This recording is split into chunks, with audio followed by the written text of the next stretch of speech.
Well, we can't blame Eamonn McEneaney of Waterford Treasures on it, but he joins us on the line. And great to be talking to you, Eamonn. How are you doing, man? You too, Ollie. Good morning, Mary, as well, and listeners. How are you? Good. Good stuff. It's a gorgeous morning now. We're sadly going to be coming to an end soon of our virtual tours because the museums are opening soon, which is obviously really good news. Oh, we're delighted, We're really all, yeah. And what a museum offering it's going to be. Yeah, hopefully we'll have a silver museum open shortly after the main museums open, and then within another maybe month or so, or 6 weeks, a clock and watch museum, which is unique to our It's the only one in the country, Tempest Fugit, Eamonn. Yes, Tempest Fugit. And Eamonn, just to let people know, when are the Waterford Treasures Museums actually reopening then? On the 29th, as soon as the date the government allows us to do that, so the 29th. So you'll be readying yourself. Yeah, but there's lots of things people can see outdoors. We've been encouraged to be outdoors, so I'm going to look at the town walls over the next few days, and then we'll finish up on Friday with the town walls as well. Okay, so today we're going to hear about Reginald's Tower. Yeah, the biggest and the most important of the town walls. And just to say a few things to people of Waterford, that really Waterford City, County and the South East, Waterford is really fortunate in that we have the biggest collection of medieval walls and towers in the entire country. So a few years after we were finished building them, they were only building the ones in Derry, which are a different type of fortification altogether, but the walls are typical medieval walls and towers that we have here, and there's 6 towers still standing. There were many more, some say there's 17, but we don't know precisely that. The Reginald's Tower is unique in Ireland insofar as it's the only monument named after a Viking.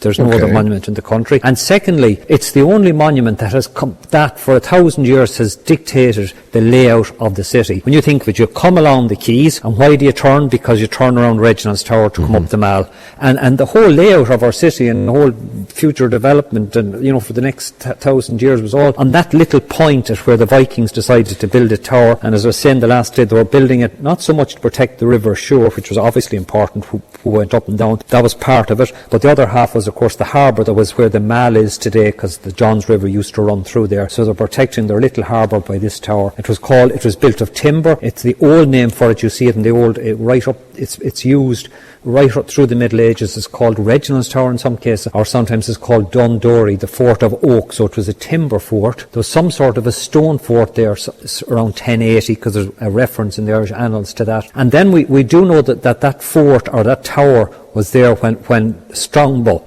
took the city, and he was playing good cop, bad cop. Remember, he was going on to take Dublin after Waterford. Waterford was the most significant place he took. He decided there was 4 Vikings or descendants of Vikings living, and leaders of the city at the time, and he had 2 of them executed, and he spared 2. I think he was kind of playing good cop, bad cop. If you resist me, I'll kill you. If you play ball with me and surrender, I'll spare you. Then, of course, once the Normans became involved, King John came here as prince, and he upset all the Irish princes who came to pay homage to him by pulling at their beards, because the Normans didn't wear beards like that. And that all happened out on the quay there, just opposite Reginald's Tower, and he decided to rebuild the fortifications. And what the ground and first floor of that tower, what we see today, was built sometime after 1185. Wow. That's amazing. In the next 30 or 40 years. Do you know, Eamonn, I have to say, many years ago when I was first in it, what really amazed me first off about the structure itself was how large it is inside. Far bigger than it looks outside. Yeah, it is, and the walls, of course, are about 13 feet thick, or they're about 3 metres, over 3 metres thick. So, and interesting, when we were doing work on it a few years ago, when I started to work here first, we found that the ground, the first floor when we built at this stage, it was a small little low tower,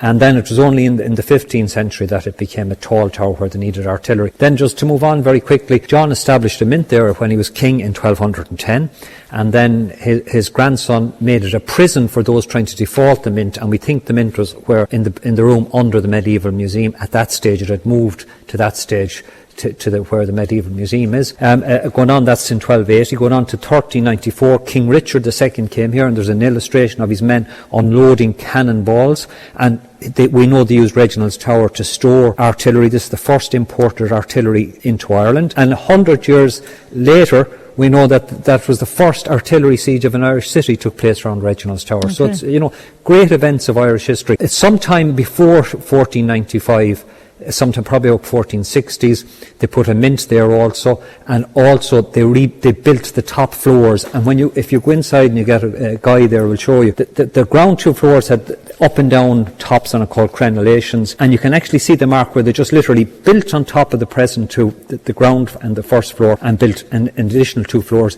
and that was so they could use small cannon and get the range of the cannon to protect the city. Okay. That's how they defeated the first artillery. And then Queen Elizabeth 100 years later, again in 1568, built a blockhouse. That's a big circle out in front of it of stone to put bigger cannon on. They couldn't get the big cannon into the tower. And then her half-brother, we think he is, an illegitimate son of Henry VIII, called Thomas Stuckley. He came up with Venetian pirates and people off the Barbary coast and robbed the cannon in the middle of the night when everyone Waterford was asleep. He's supposed to have robbed cannon off it. And it's around this time a Spanish spy was here, and he talked about Waterford walls, and he's eulogised them, saying, they're a mile in circumference and there's 17 towers on them, and he talks about with cannon on them to keep off the savages. We weren't able to keep off Cromwell, and when Cromwell came 100 years again into the next century in 1650, there's a cannonball still in the tower from Cromwell's time. Wow. It's still up there to be seen. And then in 1700 they started to take down the walls in the blockhouse, and then it became, so you never saw it like what it is today,